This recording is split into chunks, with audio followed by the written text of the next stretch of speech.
Olá, muito boa noite para vocês. Está no ar o Troca de Passes desta quinta-feira. Deu zebra no Maracanã, hein? Mesmo com o apoio de mais de 64 mil torcedores, o Peñarol venceu o Flamengo por 1-0 e saiu na frente nessa partida das quartas de final da Libertadores. O jogo da volta, semana que vem no Campeão del Siglo, no Uruguai, lá em Montevidéu. Vamos falar muito sobre esse jogo que acabou de terminar no Maracanã. Eu estou aqui com o Carlos Eduardo Mansur, com o Alex, e vamos começar a falar sobre essa derrota do Flamengo, que aumenta a pressão no técnico Tite, né? O Flamengo não jogou bem, especialmente o segundo tempo foi ainda pior do que o primeiro. Achei até, Mansur, que o primeiro tempo não foi assim lá tão ruim. O Flamengo teve as suas chances, conseguiu produzir alguma coisa ofensivamente, sempre sofreu com contra-ataques do Peñarol, mas o segundo tempo foi realmente muito pior, não, Mansur? Boa noite, bem-vindo ao Troca. Boa noite, Felipe. Boa noite, Alex. Bom, no todo, a atuação do Flamengo é um desastre, né? É um grande desastre.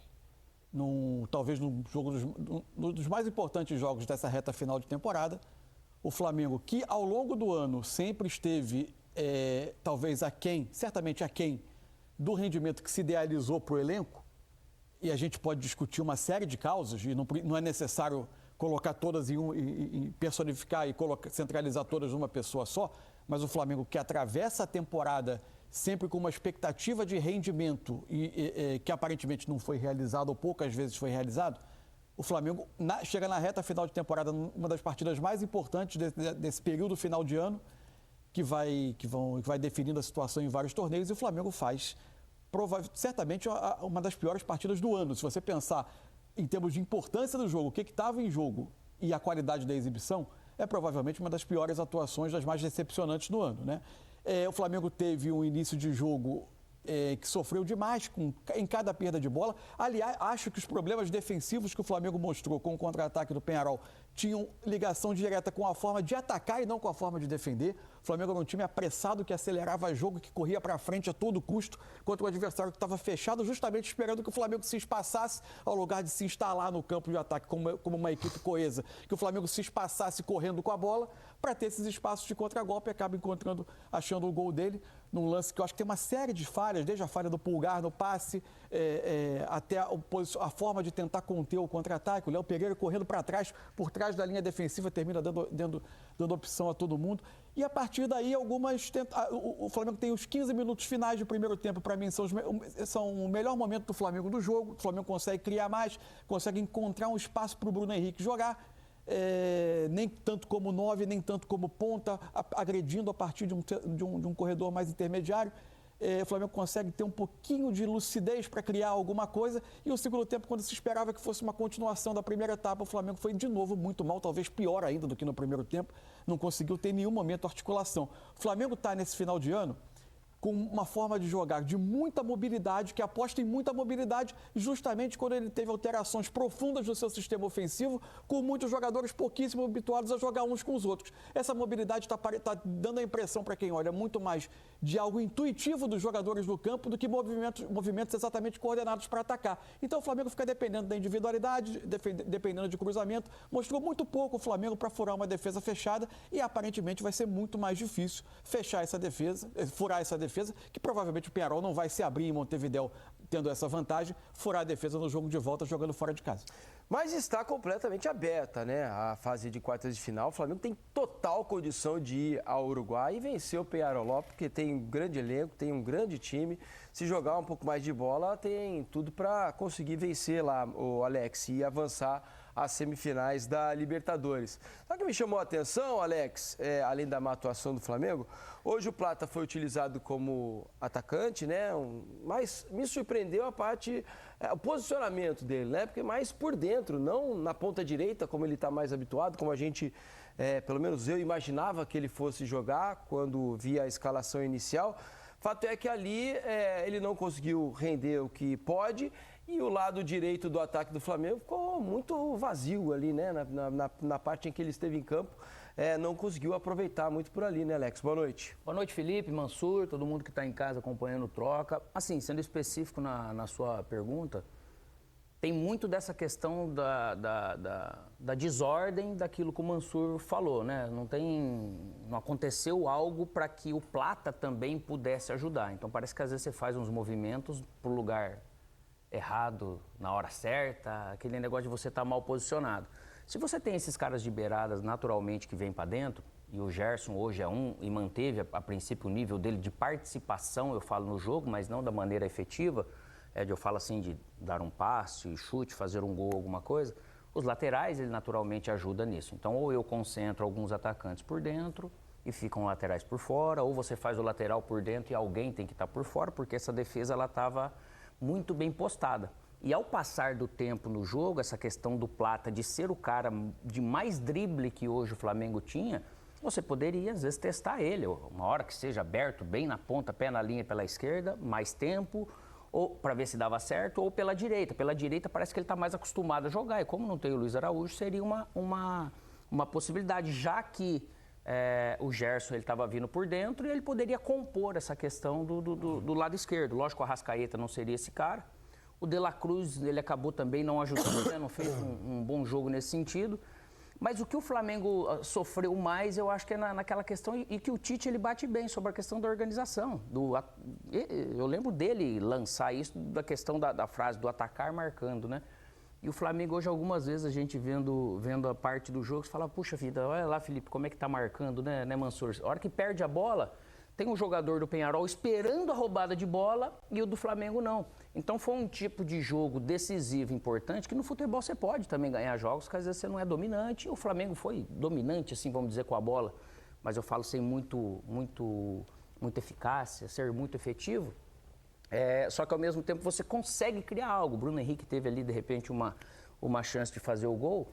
Só que o Flamengo foi um dia importante que ele não esteve, parece, naquele nível de concentração de tudo que normalmente os times do Tite têm. Óbvio que eu concordo que esse time do Flamengo ele gera uma expectativa e gerou muito maior.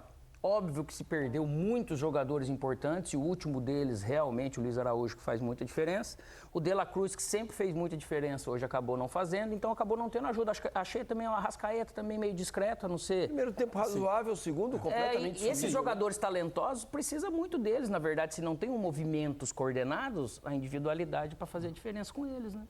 Assim, é muito curioso como... E eu acho que esse jogo de hoje ele é muito simbólico, assim, de uma temporada que foi se complicando de uma maneira quase irremediável ao longo do ano. Impressionante, né? A temporada do Flamengo, hoje, você tem aí um Campeonato Brasileiro está um pouco razoavelmente distante do Flamengo, se a gente pensar racionalmente. Né? O Flamengo precisa ganhar o jogo que ele tem a menos para ficar a 5 pontos de um time extremamente consistente como é o Botafogo. E hora é isso, o Botafogo e Palmeiras num nível jogando... É isso, ajustados. Então, agora a Libertadores se complica de uma maneira importante. Está aberto? Está aberto, mas a perspectiva, a maior probabilidade não é do Flamengo passar, é do Flamengo não passar.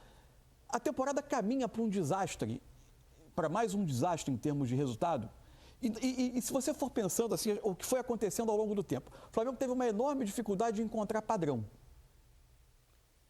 A partir da metade do ano, a temporada do Flamengo vira um exercício de apagar incêndios, porque desde a Copa América e seguindo a Copa América, as lesões, elas vêm num número enorme. E veja, quando eu falo isso, eu fiz questão de citar primeiro a dificuldade de encontrar padrão, para não passar nem perto de parecer que está se isentando a comissão técnica, que obviamente tem a sua parte, é evidente. Era um elenco sob enorme expectativa e ao longo do ano o desempenho foi abaixo do que se esperava e do que esses jogadores podem dar coletivamente, inclusive. Então tem a parte da comissão técnica, óbvio.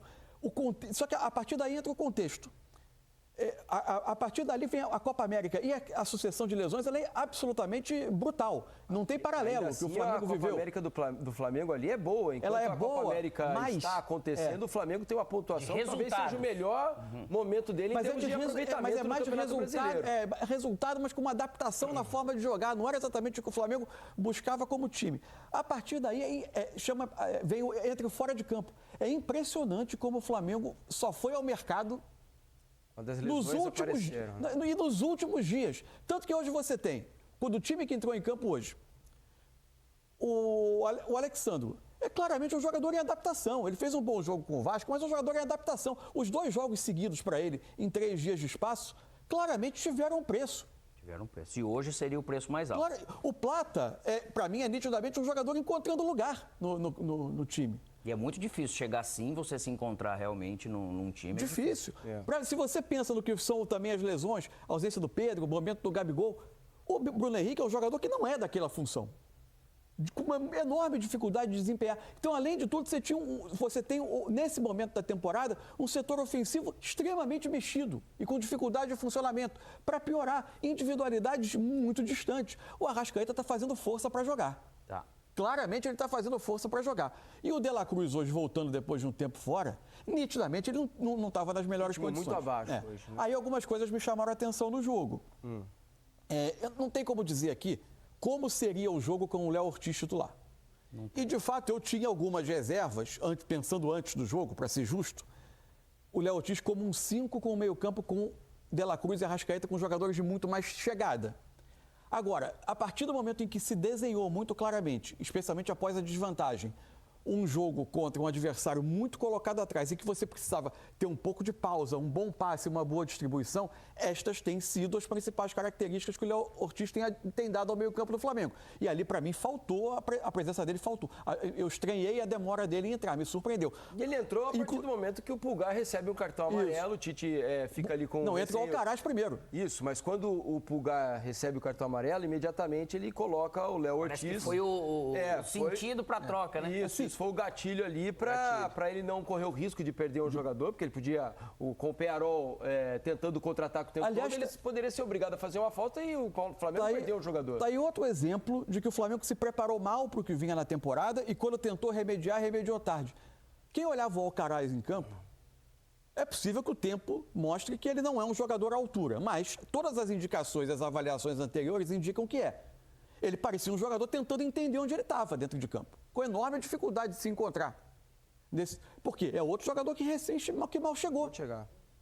Então, assim, a temporada do Flamengo ela foi se complicando de uma forma que, assim, se você somar dificuldade que a comissão técnica teve de dar padrão a esse elenco que tem jogadores de qualidade, a quantidade de lesões, as questões físicas individuais de alguns jogadores e a demora do clube de se estruturar para dar opções, todos esses 4 elementos juntos apontam para um fim de ano bastante difícil. Chega numa atuação como essa num jogo importante. Porque assim, o time quando tem o padrão, são os mesmos jogadores, você joga mal, mas eles estão dentro desse padrão, para as pessoas entenderem. Isso aqui não é questão de defender o Tite nem nada, é análise minha. Claro. Até porque eu sei que eles têm responsabilidade também na fluência do jogo, em alternativas de movimentos e tudo, e também em carga de trabalho, que algumas coisas são inerentes ao futebol, que pode acontecer, e outras também. Ainda mais o Tite, eu tenho certeza que ele deve estar incomodado com isso, porque ele é educador físico, ele é formado, estudado, fora a experiência toda que tem. Só que o time, quando ele não joga bem e tem esses 3, 4 jogadores, de repente, que chegam novos, ele naturalmente ele pesa mais, porque você foge um pouco desse padrão até que eles entendam e possam fazer diferença. O Flamengo, e não é só a questão do gol, eu vejo, que tomou no início do jogo. Beleza, aconteceu um erro ali. O Flamengo, pelo jeito, ele jogaria sim, porque iria... no sentido de querer amassar o Peñarol. Tenho certeza que, sabendo da condição tática de marcação forte que o Peñarol já demonstrou, e a gente tinha falado aqui sobre principalmente o jogo do Atlético Mineiro, que era um time muito bom em casa, e ao mesmo tempo eles sabiam disso. Então o ritmo do Flamengo, eu acredito que seria parecido. E a dificuldade seria parecida no 0-0, porque o Peñarol com um gol facilitou para ele, mas ao mesmo tempo, passando o tempo e o Flamengo não fazendo gol, ele manteve-se mais ansioso, acelerado às vezes demais, sem conseguir pensar, parece que o jogo, para encontrar algumas soluções. Então, está muito bem marcado dentro. Eu não tenho a jogada por fora, eu não tenho um drible. Era só muita bola também que veio, praticamente bola jogada por dentro para sofrer falta ali perto. Dos zagueiros, né? Inclusive, o Léo Pereira vindo do lado esquerdo para alçar a bola da área, o Fabrício Bruno do lado direito. A parte final do jogo praticamente foi isso, né? Chute, e é normal também, vai passando o tempo, chegando no final, você vai, ainda mais ele pôs o Carlinhos e tal. Então tem bola assim também que é direcionada, mas é alguma parte do jogo para você tentar furar uma defesa, que também nem é tão alta assim do Peñarol, mas o Peñarol fez um jogo muito mais perfeito, que é mais fácil, não que seja fácil, mas é mais fácil pro propósito dele. E o gol colocou a situação muito à feição do que ele queria, né? Do que ele veio buscar. Da confiança daquilo que ele veio buscar. buscar. Só que o Peñarol com bola, ele é um time que também incomodou. Isso, é um time que se mostrou bastante técnico, né? E calmo paciente. na manutenção da posse da bola, conseguiu incomodar o Flamengo, teve contra-ataque para inclusive ampliar o marcador, né? Poderia ter causado um dano ainda maior. Agora, o Mansur estava falando sobre as intercorrências da temporada e culminou muito no jogo de hoje. Sabe que aspecto também? No banco de reservas. Isso. As opções que o Flamengo tinha, que o Tite tinha para mudar o jogo, por exemplo, eram praticamente nulas. Especialmente no meio para frente, o setor de meio para frente. Olha quem só, tem estava jogando. Isso entraram hoje, né? O Alcaraz, que era o jogador mais ofensivo, vamos dizer assim, com algum retrospecto, né, com caixa e tudo mais, era o Alcaraz. O Léo Ortiz entrou, que é um jogador de contenção, né? Aí entrou o Carlinhos, que era o centroavante, o único que tinha no banco, que o Gabigol tá machucado e tá fora. Aí sobraram no banco, olha só, o Matheus Cunha, goleiro, Davi Luiz zagueiro, o Cleiton zagueiro, o Alan volante, Everton Araújo volante. E as duas outras opções de ataque, né, meio para frente, que o Flamengo tinha no banco, eram o Lohan e o Matheus Gonçalves, ou seja, 2 jovens da base. Então, assim, essa é uma outra questão que muito claro a falta que os jogadores machucados fizeram para tentar mudar um jogo que naturalmente não estava bom. Essa é uma outra questão que dentro de uma avaliação posterior, ou mais para quando terminar a temporada, do seu projeto esportivo, do seu projeto de futebol, pensando no futuro, o que o Flamengo vai precisar fazer. Se os minutos dos jovens forem ser tão poucos, a sensação de escassez vai ser frequente, ou você vai precisar gastar 300 milhões a cada janela. Por exemplo, se você olha para um que tem sido agora, nos 2 últimos anos em termos de campeonato brasileiro, talvez a sensação seja de que não é mais. O grande rival do Flamengo nas principais competições, que é o Palmeiras, os jovens resolveram muitas lacunas. Que aí tem que entender, a comissão técnica não confiou neles, porque eles, por um julgamento equivocado da comissão técnica, porque os jovens sinalizaram algo que não passava confiança, porque quem era aproveitável da base acabou saindo e sendo vendido antes. Eles não passaram confiança porque não receberam confiança? Porque o Lohan, por exemplo, algo aconteceu no meio da temporada. Que ele deu boa amostragem na Copa América. Ali, caiu um pouco naturalmente de produção, como é jovem, natural. E passou a ser absolutamente fora dos planos. Ele integrava o banco. Em dado momento se imaginou que era uma questão de renovação de contrato, ele renovou o contrato e continuou não entrando. É difícil a gente saber as razões. O fato é que, se você contar tão pouco com os jogadores mais jovens que chegam, a sensação de escassez ela se amplia, né? Agora, e aí sempre levando em conta, hoje não tinha Vinha, não tinha Cebolinha, não tinha Pedro, não tinha Luiz Araújo, não tinha Michael. É muito jogador fora, né? E quase tudo concentrado no setor de frente, sem falar no Gabigol. Exatamente, que também acabou sequer ficando no banco de reservas. Eu queria falar ainda sobre o gol, porque é uma série de falhas ali no gol do Peñarol, né? Todo mundo teve bastante espaço para pensar, para executar a jogada, e ela sai do lado esquerdo, um passe do Léo Fernandes, a bola chega na esquerda, invertida para dentro da área do outro lado, um cabeceio simples por meio da área, uma batida absolutamente sozinha, e para mim houve falha do Rossi também no gol, porque acho que dava para chegar, né? Eu acho que me pareceu um chute bastante lento, bastante lento. O Rossi também caiu meio lentamente para a bola, não sei se ele imaginou que a bola ia fora, alguma coisa, não foi tão confiante. Acho que era uma bola que também dava para ele fazer melhor.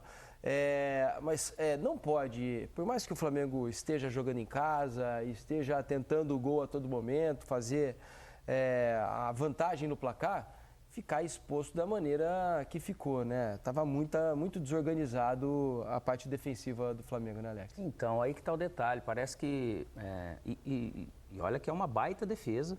Pois é. Né? Não só o sistema defensivo, mas falo os jogadores individualmente, são jogadores importantes, que hoje, daí, nesse sentido, não tiveram bem. Deram algumas possibilidades, né? Por falta de uma atenção...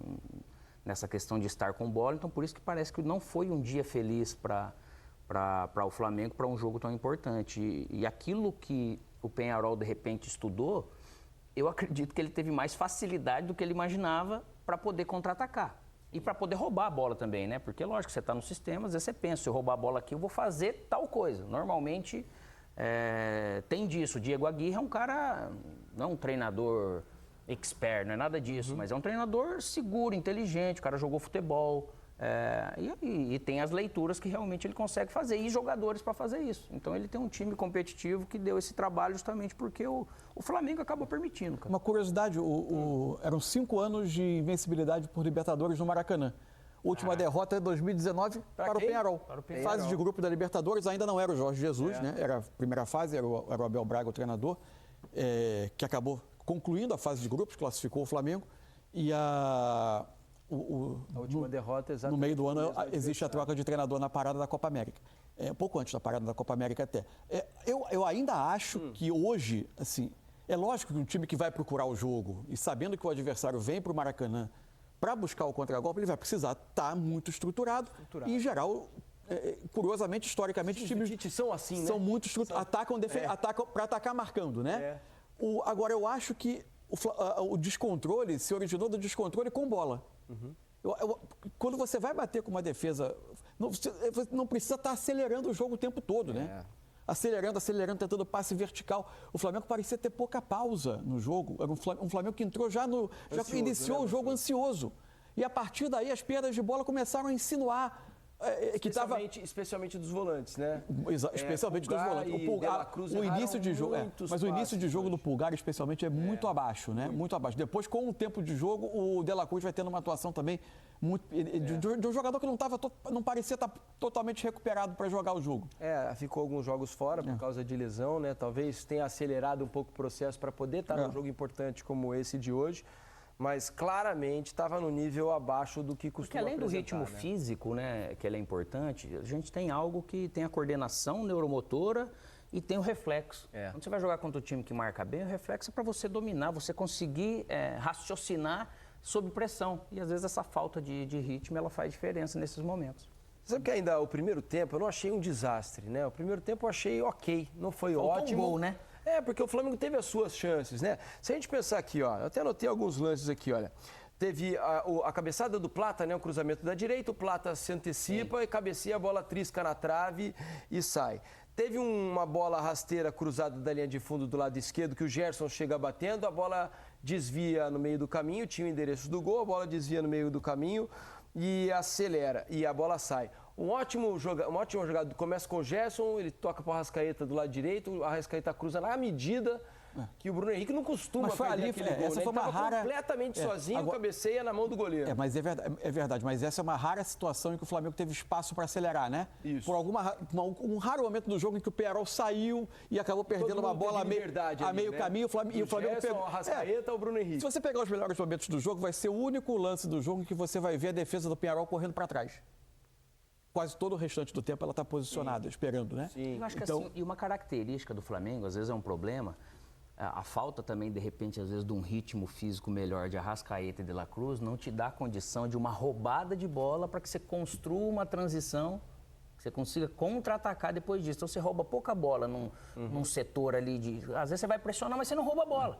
E aí você também acaba não conseguindo ter essa possibilidade de pegar a defesa do Peñarol desarrumado. Tinha umas questões do primeiro tempo do Flamengo, né? Assim, de fato, o primeiro tempo do Flamengo é melhor que o segundo ainda. Bem melhor, né? Bem melhor. Porque claro, o segundo realmente foi terrível. Não acontece nada. Terrível. Agora, o primeiro não foi ótimo. Não foi ótimo. Mas foi ok. A impressão podia melhorar no segundo. Isso, né? A impressão no intervalo era decepcionante. Sim. Porque se esperava uma atuação melhor, só que como não se sabia o que estava as cenas dos próximos capítulos. O gol só piorou, mas se vai para o intervalo 0-0, ia ser decepcionante também, de repente, porque não conseguiu, vamos dizer assim, fazer aquilo que... O Flamengo, se for ver dos jogos bons que fez na temporada, vamos pegar um exemplo, o jogo do Palmeiras.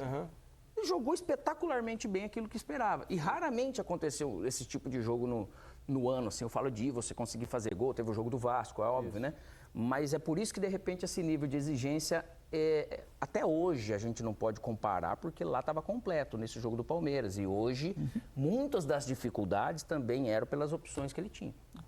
Assim, olhando até aqui no campinho, o Flamengo quase sempre tinha os dois zagueiros, né? O Pulgar com o De La Cruz. Esse movimento do Gerson o tempo todo para vir dentro, por vezes ou o Arrascaeta abria aqui, o Gerson ficou sem posição fixa, né, Mansur? Mas porque ele hora caía pela esquerda, hora pela direita e jogou bem. O Gerson foi, para mim, o melhor jogador do Flamengo em campo. A questão fazendo isso. É isso. O Flamengo passou a ter muito mais mobilidade recentemente, mas a questão é você criar esses movimentos de maneira coordenada. Isso o Flamengo não está tendo. O Varela, em tese, tinha aqui em muitos momentos o corredor, mas não é o... Não aconteceu, né? Não tem sido forte dele fazer esse movimento. Até contra o Vasco aconteceu em alguns momentos, ele faz jogadas que até resultam em lances perigosos, mas aqui não acontecia. Aí, por vezes, invertia o Plata vindo aqui, o Gerson um pouquinho mais para o lado esquerdo, o Alexandre. Para mim, os melhores momentos foram quando, seja pelo Plata fazendo um pouco mais de companhia, permitindo ao Bruno Henrique jogar por aqui, um ataque de um dos volantes, ou o Arrascaeta ocupando mais essa posição central, para o Flamengo ter o Bruno Henrique recebendo a bola numa zona em que ele não fosse um 9, mas também não fosse um ponta aberto, que ele tivesse a possibilidade de correr, receber a bola correndo de frente, porque ele na posição de 9 tem muita dificuldade. O fato é que o Flamengo conseguia acumular esses jogadores por dentro, mas essa coordenação de você ter um jogador que sai em apoio, um jogador de ataque a espaço, poucas vezes aconteceu no primeiro tempo, né? E a partir daí o Flamengo foi tendo muita dificuldade no jogo. A partir das trocas no segundo tempo, o Flamengo foi se desorganizando bastante, né? Fez sentido para mim essa entrada aqui do Wesley, porque se era o jogo para dar o corredor todo, claro, é um jogador que tem mais força para essa... Mais qualidade com a bola. Para essa ultrapassagem. Porque esse espaço, em tese, no segundo tempo especial, estava entregue para ele. Depois você teve o Alcaraz no lugar do Pulgar. Logo teve o Carlinhos. E o Carlinhos no lugar do Plata. Aí essa alteração me chamou a atenção.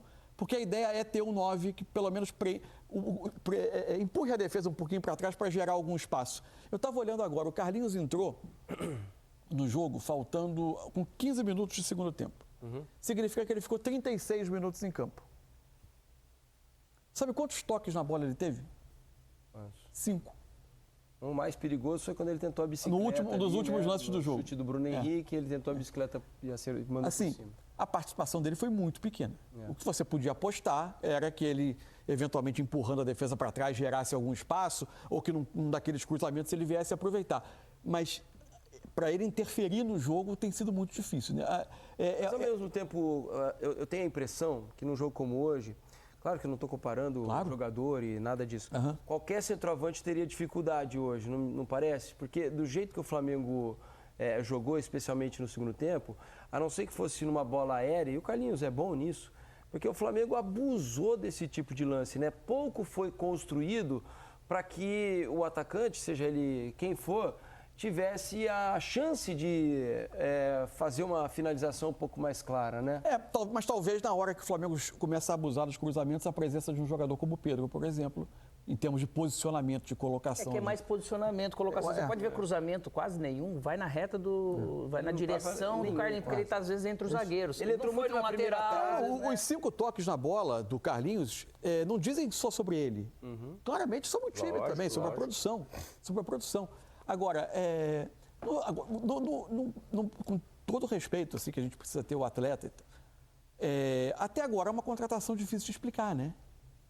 Como o Flamengo não se explicou, né? Vamos dizer. Se o Flamengo se estruturou tanto em torno de um 9 como o Pedro, você atravessar a temporada sabendo que da característica do Gabigol, dos problemas, das questões extracampo e contrato do Gabigol. E físicas. É que não se imaginava também, eu acho, Mussu, que o Gabigol faria mais uma temporada como essa que ele está fazendo, né? Mas claramente... Eu acho que a diretoria imaginava assim, quando você coloca as casinhas lá naquele campinho que tem no vestiário, olha, para a lateral direita tem o Alex e tem o Mansur. Isso, na lateral esquerda tem o Felipe, tem o fulano. Para centroavante eu tenho Pedro, Gabigol e o Carlinhos é uma terceira opção. Acho que se cumprem, né, ali as... Só que ficou claro, quando chega o meio do ano, que a comissão técnica não enxerga o Gabigol como um 9. O que para mim é um erro, né? Porque o Gabigol jogou a vida inteira como 9. Ele foi artilheiro pelo Santos no Campeonato Brasileiro. Um 9 mais um 9 de mobilidade, mas é um 9. Gente, é óbvio que se o Gabigol tá bem, tecnicamente, saiu o Pedro, vai entrar o Gabigol. Agora, você vai precisar alterar profundamente a maneira de funcionar do time. Porque se você isolar o Gabigol para receber o mesmo tipo de bola do Pedro, ele não vai jogar.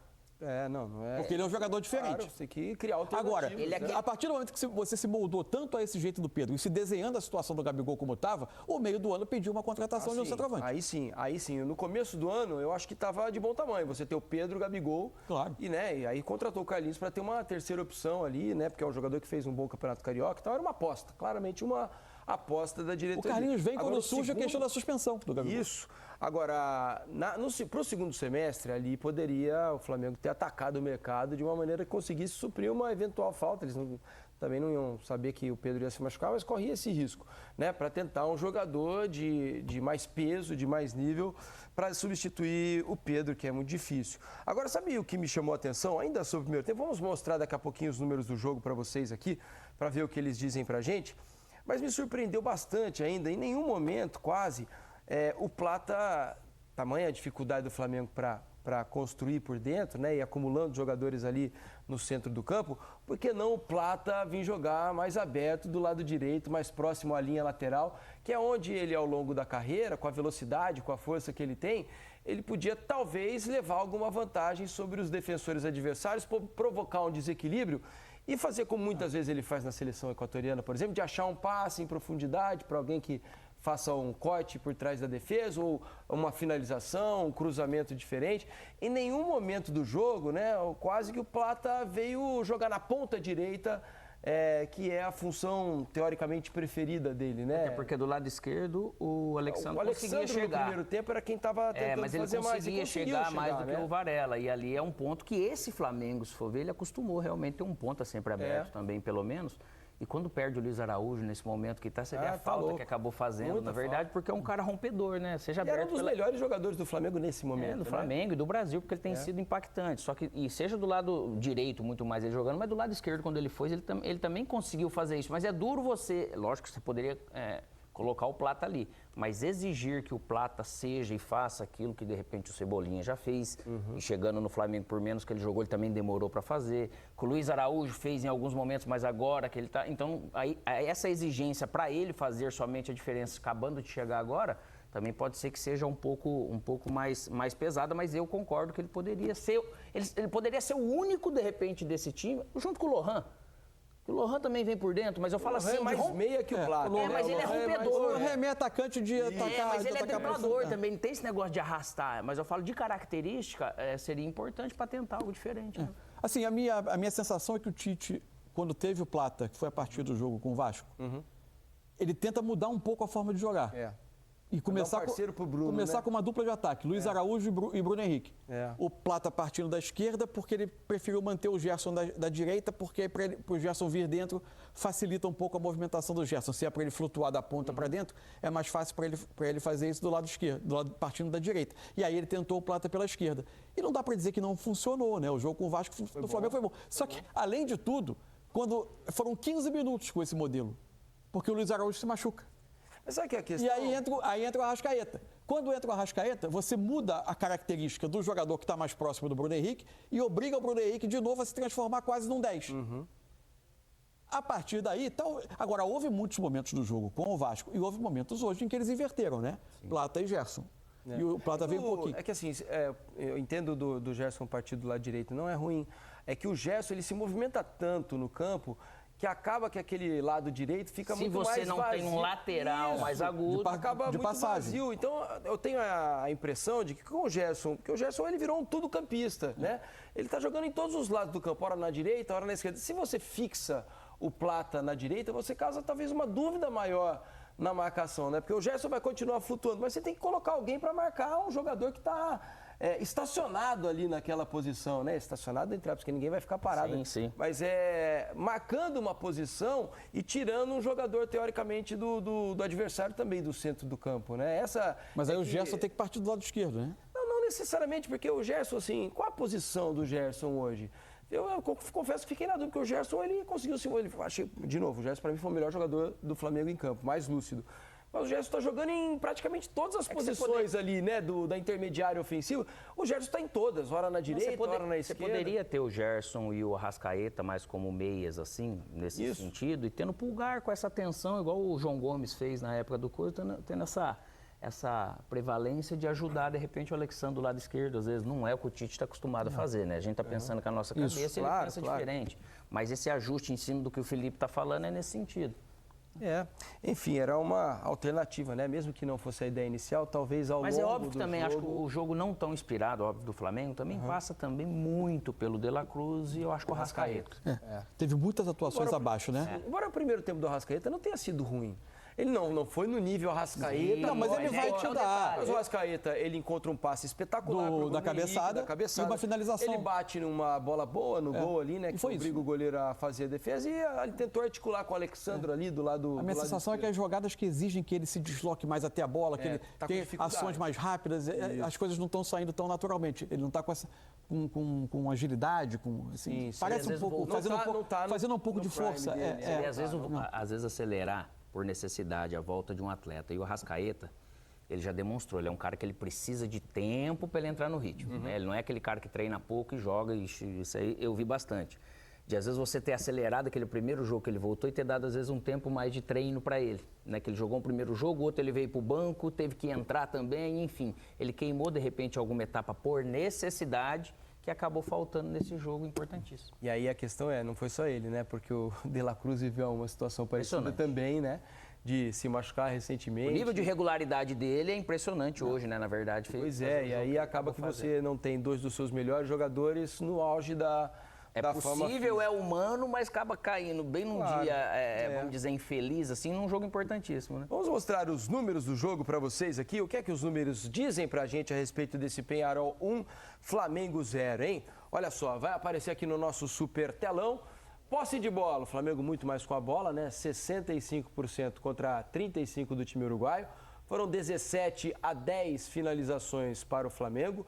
6 finalizações no alvo do Flamengo, 2 do Peñarol. 5 a 4 em escanteios, 13 a 11 em faltas cometidas. O Flamengo teve um impedimento, o Peñarol 5. Vamos à segunda página. Passes trocados, 669 do Flamengo, 219 do Peñarol. 83% a precisão dos passes do Flamengo baixa, né? Para o nível do tamanho dos jogadores do Flamengo, é uma precisão baixa, né? O Peñarol nem se fale, né? 69% é muito baixo, estava se defendendo muito mais, né? Com dificuldades. Os desarmes 14 a 16. E esses 16 geraram realmente perigo, né, para a defesa do Flamengo, né? Tanto que saiu cartões amarelos 2 a 3 e não tivemos nenhuma expulsão. Como o jogo concentrou na esquerda. Bastante, O lado direito a que você se referia. A dificuldade de ocupar. Muito mais do lado esquerdo, né? Enfim, olha o campinho aqui do Peñarol, né? Como o Peñarol acabou ficando muito mais próximo ali da sua área natural, né? Ainda mais com o gol. O gol com 13 minutos de jogo tornou essa... Condicionou muito ali a situação do... A questão do De La Cruz, eu estava olhando aqui, depois que ele volta da Copa América, como claramente havia um cuidado o tempo todo com ele por questões físicas. Ele chega na Copa América, não joga, naturalmente ele joga contra o Criciúma, que é o primeiro jogo que o Flamengo tem os jogadores de volta, e joga contra o Vitória, pelo Brasileiro. Espaço de 4 dias entre os jogos. Já não joga contra... sente contra esse jogo contra o Vitória, se não me engano, ele sai machucado, né? E não joga contra o Atlético Goianiense. Ele pede substituição. O jogo contra o Atlético Goianiense pelo Brasileiro, o Flamengo nem poupou uma grande quantidade de jogadores, não. Quem estava mais próximo de estar apto foi para o jogo. Aí ele não joga. Aí joga contra o Palmeiras, a ida da Copa do Brasil. Não joga São Paulo, no Morumbi, não joga contra o Palmeiras a volta da Copa do Brasil. Aí ele retorna contra o Palmeiras no Brasileiro e joga com o Bolívar ao Libertadores. Não consegue jogar contra o Botafogo pelo Brasileiro, joga a volta contra o Bolívar, não joga contra o Bragantino, joga contra o Bahia, fica 3 jogos fora, Corinthians, Bahia e Vasco, para voltar hoje. Tem sido um cuidado constante o De La Cruz. Ele não chega no final da temporada nas melhores condições. E não está no ritmo, né? Não. Que acho que ele próprio imaginava que pudesse estar no momento mais importante. A dinâmica que ele deu ao time no início da temporada. Claro, estava jogando muita bola, era um dos melhores jogadores do time, se não o melhor naquele momento. Naquele recorte, né? É o seguinte, olha, a gente vai para um rápido intervalo aqui no Troca de Passes, já a gente volta, continuaremos falando a respeito de Flamengo e Peñarol, traremos entrevistas para vocês direto do Maracanã, vamos fazer mais uma avaliação sobre o que foram esses primeiros jogos das quartas de final da Libertadores, tá legal? Tem muita coisa para a gente conversar ainda, então não saia daí, fique com a gente porque o Troca de Passes volta em instantes.